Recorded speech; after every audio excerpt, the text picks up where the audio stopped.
Alicia John-Baptiste. I'm CEO of Spur. We are a Bay Area-based urban policy think tank and advocacy group.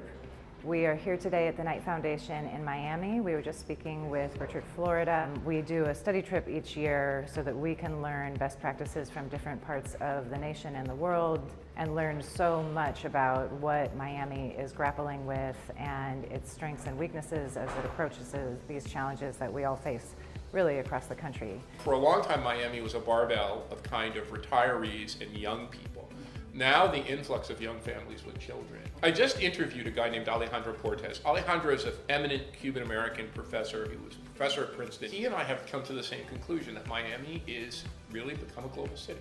And I think there's no other way around that. The airport make it, a major center of commerce, probably second or third only to New York and Los Angeles. It's got some great stuff happening and momentum, but a lot of challenges. So the Miami Urban Future Initiative, if you go to our website and you look, we've written on all of these things. And tracking the growth in corporate headquarters in the United States, Miami has a big delta, like Denver and Seattle. It has seen really a growth in corporate headquarters.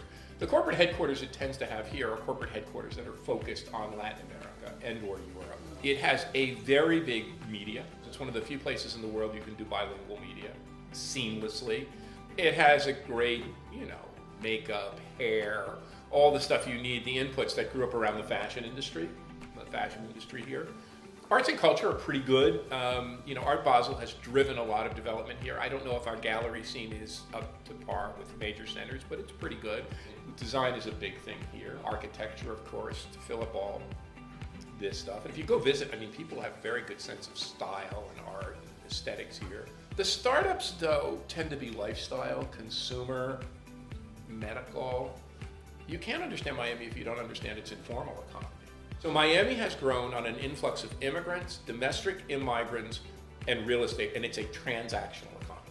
Our real economy has grown tremendously, but we still have this really interesting interplay of a real economy and an informal economy, or a white-collar crime economy. This is a class-segregated city like no other.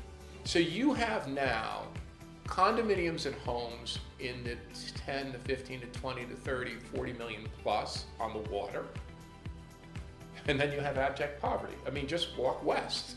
Just walk west of here a few blocks and you will see homeless camps. It's where low-income people live. It's that are going to get annihilated. And what I worry about less is evacuation of Miami and more climate gentrification. The thing is, the perception of climate change starts to really mess with real estate developers. We really believe in resilience. We are focused on mitigation. We are focused on a different way of building up our region. We have had a hard time of recruiting good people here. And it's bigger, and the group's getting bigger, and there's more young people, and you see it in Brickell more. But boy, oh boy, trying to hire people, it's not like you're in the Bay Area, New York City, or Boston. It's hard. And one favor you can do for me is tell people here they need a Spur. That see all of these problems, not just as problems of equity and social justice, but as real issues of economic competitiveness.